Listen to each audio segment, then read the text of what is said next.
Hey everyone, welcome to another episode of the Book More Show. It's Stuart Bell here, and today I have a great conversation with Dean. We're going to run through what I guess is special times. So special on the podcast because we're at episode 100. That definitely seems like a milestone.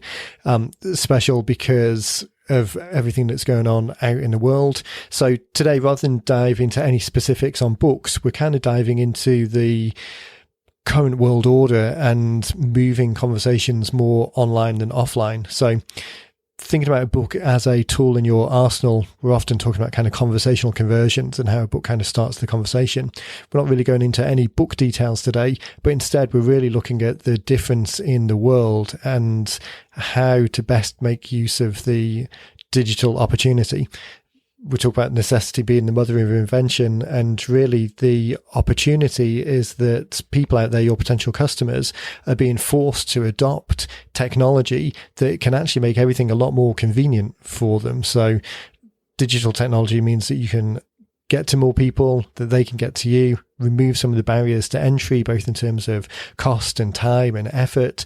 So these times are, or where we are at the moment, it's kind of necessitating that. But we talk a lot about what we can do to make the most of that as we inevitably come out of the other side into the new normal. So great episode, some real interesting insights, some things to think about. And then obviously, as we're talking through, think about how your book's going to tie into this and really help that conversational conversion lead to more customers at the end. So with that, I'll catch you on the other side. Mr. Bell. Well, what are you doing here? What a surprise. This isn't the usual break. Yes. The joy of 100% at Cloudlandia. Exactly. So you're safe and sound? All safe. Slowly going mental, but apart from that, all sound. Oh, I'm in heaven. This isn't much different than my normal life, actually. Do you know, I was talking to Betsy yesterday and saying that day to day, like I'm in the office upstairs at the house most of the time, so that's not a problem. But as far as social distancing goes, it's often just me and Lucy here in the day, or me here in the day when Lucy's at work and the kids are at school. But now there's not so much distancing because everyone's here. Ah, gotcha. So that's the difference. Mm-hmm. So I think... So there. Yeah, so exciting times. Well, I thought today we would celebrate, because this is episode 100, believe it or not, well, of the Book More Show. That. I know, that's crazy, isn't it? Congratulations. Look at this. Oh, thank you very much. I would say it's a tick in the box of consistency, but that 100 episodes is maybe over 4 years, so not entirely as consistent as More Cheese or The Joy of Procrastination, but, right on, but we're getting there. 100 episodes, you go in syndication, get that big syndication money now, like Seinfeld. Right, yeah, that's it. We've hit that magic number. Yeah. Well, I thought today we would kind of partly celebrate that number and partly look at what the heck is going on in the world and how a book kind of ties in with the potentially new world order. I've had a few conversations this week, and this is the week we've been doing a lot of Facebook Lives. Obviously, everyone's at home a little bit more, so we've been going through the book blueprint scorecard on Facebook Lives. And a number of the questions have come up there, or the comments have been around, how does the book work in this new world? People still, I think, trying to think about how it fits in to how they used to do business. Whereas we've talked about it, I've talked about it with a couple of clients, this idea of now moving even more into Cloudlandia, regardless of what happens at the end of this. And the book being a fantastic way of starting a conversation, making a contact, but whilst being physically distant. Yeah. And this is, I think that part of the thing is with, anytime there's an acute onset cause of variation, which is really technically what this is, that there's something nobody could see coming. I've never experienced anything like it in my life. And you can't point to anything historically, even unless you go, all the way back to the Spanish flu. That you can't even imagine what that would have been like. But we're living in the middle of that time right now, right? And this I think when you look at what's the reality of this situation, it's not going to, there's going to be an end to this, right? And so you start to look at where it seems really severe right now, and it is, and serious, but the measures that we're undergoing right now, like the social distancing, the self-quarantining, the things that are going on here, that people are being encouraged to stay home, forced to stay home in a lot of areas. And that's really what's going to have to happen to, as they say, kind of flatten the curve. So you look at it, and time feels like forever when you're in the middle of it, right? Like in the right. present of it. But if you zoom out just a little bit, and you realize, okay, well, for one thing, today's Friday, and it's been a week now already. Right. Gone by quickly, right? Like you realize how quickly this week went by, and that, just to put it in perspective, there's a low probability that we're going to be done with this in 90 days. That's a low probability, right? It's going to be some level of disruption and something not back to normal. There'll be social distancing and caution, and people only go out really when they need to, kind of thing. Right. But there'll be some closer to a sense of normalcy than there is right now, hopefully. But then there's also equally a high probability that by Labor Day, that we will be much closer to back to normal than we are right now, right? And so that there's a window of 6 months probably, and then it'll be, I think, really changed again. Everybody will be very cautious through the entire next flu season or winter. It'll be fresh on everybody's mind, and then hopefully there'll be vaccines and treatments, and we'll be back to the way people think about the flu now. And the reality is, the numbers still, when you look at it, there are still more people right now dying from the regular flu than from coronavirus, right? Like each year, the number of people that die from flus and pneumonias. And so all that said, this period of time is not something that is going to blow up every business model. Now, there's going to be periods, there's going to be most businesses that get back to some sense of normal, just because they're such a required part of society.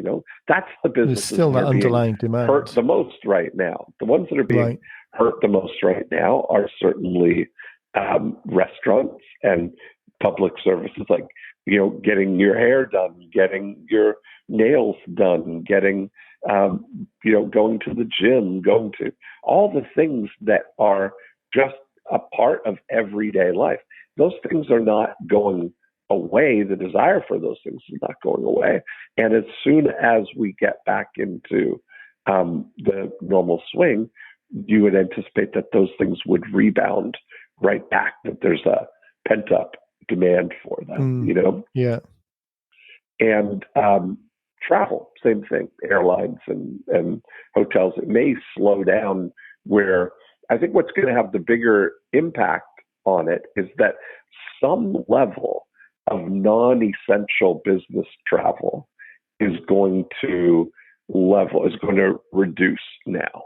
That I think that what we're learning, and this is I think the big shift out of this period of time, is that people are, I'm calling it virtual gathering, that people are getting more comfortable and realize that virtual gathering is, in a lot of ways, a superior experience than in-person gathering, Right. And I say that not just as an introvert, but that it's practically, for all intents and purposes, you're seeing now that everybody's becoming aware of the tools that are needed to virtually gather, right? Yeah. So you're seeing on the backs of the kids being forced into homeschooling, right? Online classes, that the families, the households are being fast-tracked into becoming virtual gathering enabled. Yeah. Right. And as that happens, then the parents, now we have an environment in the house that is equipped for virtual gathering.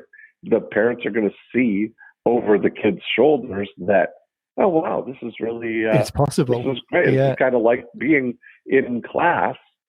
And then one of the mothers is going to realize, okay, well, we can't get together for our book club on Thursday night, but let's do a virtual gathering, and we'll sit in our own comfy chairs and we'll drink our own wine and we'll talk about the book. Well, talk about the book. That's the real reason that we were getting together to drink wine. And that is going to be, okay, Evites just, was saying now their fastest growing, the number one thing that's happening now is virtual invites for virtual birthday parties, virtual showers, virtual anniversaries, virtual family dinners. Those things are, that's all happening. And I think that as the, people get more equipped with the peripherals that make that an enjoyable experience, like a nice monitor and good quality webcam and microphone speakers that make it an immersive kind of experience. Yeah, that it's going to be I think this category above all other categories, I think this one has the opportunity to be the most creativity is going to come out of this. My mind's on fire with all the things we could do, I was talking to some clients in the week, financial advisors, very much in the past class-based, so we were in the process of moving it slightly more virtual anyway. This necessity being the mother of invention has kind of really pushed that class thing forward to the fore now, but also down to things like the onboarding of clients. So the traditional approach was come to a class, then come into the office, and we'll actually go through your numbers individually. So being able to present that online, this was the first time they did that. We were working to make sure that they've got the documents set up beforehand, so knowing, kind of orchestrating that journey a little bit more. So rather than thinking, oh, it'd be great to show this thing and reaching down to the drawer and pulling it out, thinking of that ahead of time, but even down to using things like DocuSign. So that was one of the stumbling blocks. Okay, how do we get people to sign up? But even using all of these tools that have been around for many, many years, this necessity being the mother of invention, and just as you said, forcing people's hands now that they can't procrastinate on this decision, they're being forced to do it. And then if it's evidenced as being more convenient, I agree. I think it's that level that will be the biggest change coming out of this, that non-essential business travel, the non-essential meetings, the just adopting the technology to be as effective as it can be while still having some in-person stuff, but still all of that underlying 30% of stuff that doesn't need to be in person, that I think will be the residual effect of this. And that is what I was talking to them about in terms of where they'd actually written a book a year ago and had used it sometimes, but not very often. So kind of taking that asset and putting it more into the fore of starting a conversation that they would have had or had been having in person, but how can they use that as the kind of catalyst to start the conversation? And then what are the orchestrated steps of leading to the steps they would do in person anyway, but can now do online? Just really rethinking that. And I agree. I think this time, this lack of choice now, this necessity is really going to see be the thing that is the sea change in when it gets back to kind of air quotes normal. Yeah. And I think that, people being, this is a thing that's definitely going to be a time saver for people, like when you think about going, like, regular meetings, like, you think about the creativity of what's going to be able to happen with after school activities and stuff, let's just say, for kids or online learning. This is going to be, I think, the grand renaissance of online learning. No, I'm serious. Like, right, I know. It's just funny to talk about a renaissance of online learning, but I know exactly what you mean. This is the year of podcasts. That this is really going to be the opportunity for, because I've been involved now in the last, 2 weeks, more Zoom conferences than I've been involved in probably up till that point, right? And that I've experienced, gatherings of 150 people that, used the breakout room functionality to break everybody off into groups of 3 or 4 people, which is effortless and very intimate, that way. And, sounds great. Everybody gets connected. And I think that for things like that, people are going to realize that this is a far more, a superior experience to a, let's say, like a quarterly gathering of somebody, that it would be far, when you look at just the time impact of it. I just did, as you know, a virtual Breakthrough Blueprint this week. So normally a 3-day in-person live event in a boardroom with 10 to 12 people.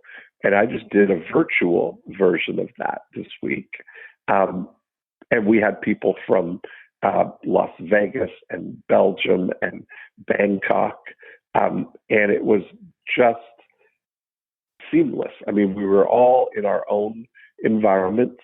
And I was sharing the math, like even doing an event here in Orlando, a Celebration, it's about 40 minutes from my house, that the time impact of that, if we say that my preferred environment is to be in my bubble here at home, that I have to leave the bubble on Sunday afternoon at 4:00 to get to the hotel, to check in and get ready for, the get together on Sunday evening, and then spend the 3 days at the event and then drive home Wednesday evening. And I'm gone out of my environment for a total of 75 hours and probably $3,500 in expenses of being there. Like, that's on a local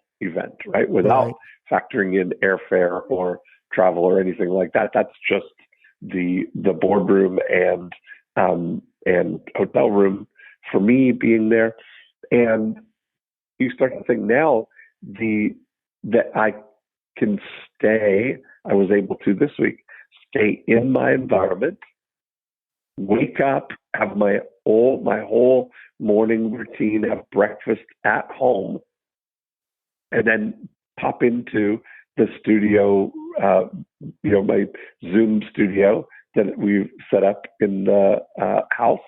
And I'm instantly teleported into the boardroom with people from all over the world and spend the day in the boardroom.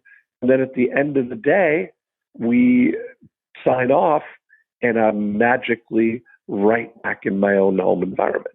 And so once people get an experience of that, once they recognize that as a superior experience, we as a society have been quick to adopt things that prove themselves to be superior or more convenient or more enjoyable or better. And we don't go backwards. And so I look at that, like if you go all the way back to any transitional period, that when we were making the transition from horse and carriage to automobiles, I'm sure there was some resistance but that resistance is not for the superior thing that's ahead of us. It's for our main desire, which is to stick to the status quo. So everybody's saying, but I liked my carriage and I loved my sofa that was, just perfectly comfortable, and my horse is fine. And then, you start to see people zooming by you in cars, and the cars are not pooping. You realize your horse poops and you've got to feed it and all this stuff. And then you get you experience a car and you realize this is a better experience, and nobody's pining away for the horse and carriage. Just like nobody's pining away for the joy of washing their clothes by hand with a washboard and hanging them out on the line. Anything like that is it's nostalgia. Yeah, it's interesting, the separating out the job of work that's trying to be done from the mechanism which is doing it. So the absolute convenience of getting from A to B in a car, absolutely better. Not to take away from the fact that there are still people that ride for pleasure and there are still plenty of horses around. I think with the technology, that's exactly the same. Thinking about what the job of work is that you're trying to do and separating that from the way that it's been done. So as much as possible, adopting what will be a paradigm shift for whether it's 10% or 90% or somewhere in between, still thinking about it now and positioning now for when we come out of the other side. I think that's the real opportunity today, is to, just as you're saying, not nostalgically pine for the past and wish it would go back to as it was, because it won't. It's going to be different no matter how, whether that's a little bit different or a lot different. But what can we do today to try and make sure that as we come out of this curve, it's in the best possible position compared with everyone else? That's been the real interesting part. Mm-hmm. And so I think that's going to be an amazing. Thing. Like you look at what and there's going to be opportunities for people. You're already seeing. I'm already seeing on TV people. The bar method. Exercise things are now giving 25,000 free memberships where you can, do online, and so everybody's already adapting to that. I think that's been the real interesting thing, to see all of the companies stepping up in different ways. Now, on the one side, it's kind of altruistic and just we're all in this together, so try and make it as painless as possible. But on the other side, particularly as we kind of get a week in, 2 weeks in, 3 weeks in, there are going to be more commercial intents behind those decisions and trying to some of that audience now. But some of this is another necessity is the mother of invention type things. If this is an opportunity now, then how can this also be an opportunity in 6 months from now? And presenting the easy way for people to get started, which at the moment is driven through necessity, but thinking about how that translates in 6 months' time, that easy way of getting people started, not trying to hoard all of the information, keeping it in, and the only way you can get started is by coming in and I'll close the door behind you until we sign on the line that's dotted. But how can you easily transition people into that start and get people on board and enjoying the service, and then monetizing it or standardizing it or turning it into something official after that? Think about a new way of bringing people on board. That, as well as an opportunity now, I think is a huge chance for people to rethink how they've been doing things traditionally, just because of inertia or nostalgia or just the way air quotes again. And it might open up new opportunities. Like we were I had a Ben Poggemiller on the email mastery call yesterday, and we were talking about he has a hot tub showroom, and of course, people are not coming into stores, non-essential stores are being shut down, kind of thing, which they'll be opened back up. But I showed to him, we kind of brainstormed this idea of a virtual showroom where I said what I might consider doing if I had a retail store is just like I did with Zoom. I have a custom URL, Zoom with Dean, where whenever I want to meet somebody or invite somebody to a Zoom meeting, that URL is a URL that when they type in, it'll prompt to, if you've got the Zoom stuff, it'll direct you right into my Zoom room. And I thought, you can have that meeting open 24 hours a day. I thought that what I might do is have the camera, have it set up on an iPad right there in the showroom, and invite people to come by the virtual showroom anytime. And when they come to, hottubtours.com, right. that I can pick up the iPad and take them on a virtual tour of the showroom, show them the different models, answer questions about it, let them shop for whatever they're looking for from their home. And then we can send it over and have it installed or whatever for them, all keeping social distance away. Yeah. And that I thought the same thing for anybody who's got that kind of business where people could, you could have have an advocate kind of walk you around, and you can look at things and answer questions, your personal shopper kind of thing. Almost like that surrogate model where people are in jail, and then surrogates have got their body cameras walking around. Exactly, yeah. But that separating I think that's an interesting way of thinking about it. I hadn't particularly articulated that before. Is that something that's really happening? I don't know. That was Arrested Development. Do you remember the TV show? Oh, okay, great, right. Yeah, I don't know. Although I wouldn't be surprised if that was happening in. But you and I know this is the thing that because you and I have had this discussion before Corona ever came around, of me, getting somebody in all black with a motorcycle helmet, equipped with a iPad, to go to certain conferences that I talked about, that where I didn't really want to travel all the way to get there, but I'd like to be there, to hire somebody to be there and walk around with the iPad so that I could experience it. Yeah. And this idea of separating out the job of work from the way that it's delivered. So I can almost, I'm not sure whether I've actually had this conversation or whether I've had a kind of like a parallel conversation and it's overlaying, but hearing people saying, oh, well, that's fine, but it's too much work, or that's fine, but this, that's fine, but that. The people who jump on board, and it's not going to be perfect, but then neither is people queuing up at a checkout in a real life store. You're not going to cover every option, but then physical stores close, or the weather's bad so people can't get to the store. There's caveats on absolutely everything, but people who jump on board and try things.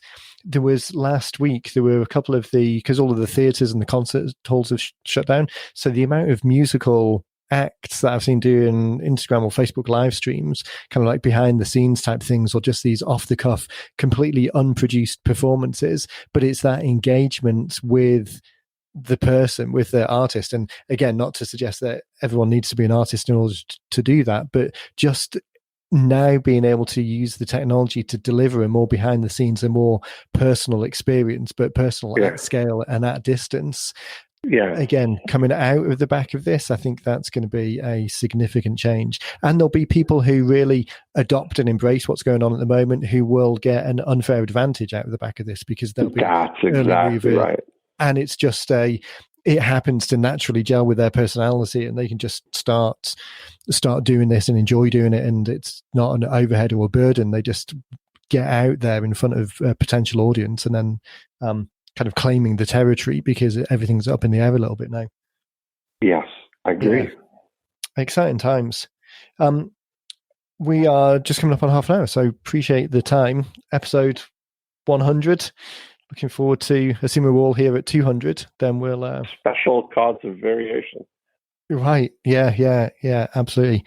I think we just found the show title. I love it, yes. Cool. Okay, buddy. Well, thank you. I will chat to you a little bit later, and we'll catch up with you again on the show soon. Okay. Thanks, Stuart. Bye. Cheers, buddy. Bye. And there we have it. Really enjoy those thoughts and the way of thinking about the current situation and the opportunities that it presents once this too shall end, as the saying goes. So how we can best make use of the time at the moment and kind of overcome the immediate hurdles, but also position ourselves best coming out. So a couple of takeaways that we mentioned in the show. Dean was talking about email mastery, the email mastery call from this week. If you haven't yet downloaded a copy of the email mastery book, then head over to emailmastery.com and grab a copy there. This idea of conversational conversions that we talk about a lot really is expanded on in email mastery. So that would be the first thing. The second thing, I mentioned that we're doing Facebook Lives all this week and next week, going through the book blueprint scorecard mindsets. So if you haven't joined in with any of those, then head over to our Facebook page, which is facebook.com/90minute books, or go to 90minutebooks.com and follow the Facebook link down in the footer. And then we've got today's Friday, so I'm going to do the 5th mindset today. We'll wrap up the last 3 next week, and then towards the end of next week, we're going to touch on some of the technologies that we use to implement the book and answer some of the questions. So really do a wrap-up session at the end. So those are 2 great takeaways from this episode. Obviously, if you're ready to get started on a book, I really think that now is a time to, as things stabilize in this unusual situation, then now's the time to really dive in and get something created so that you're able to make the most of it as things kind of return to, like, this air quotes normal world, but the opportunity to really leverage some of the online stuff which will stick around after everyone's kind of gone back to work. So if you're ready to get started on a book, then just reach out to us at hello at 90 Minute Books, or follow the Get Started links, and we'll be here to guide you through the process and get something ready for when everyone sticks their head back out of the house again.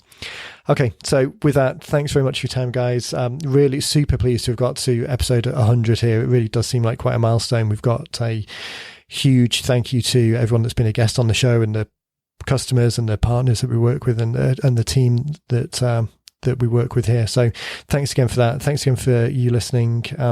Go wash your hands, and we will catch you in the next one.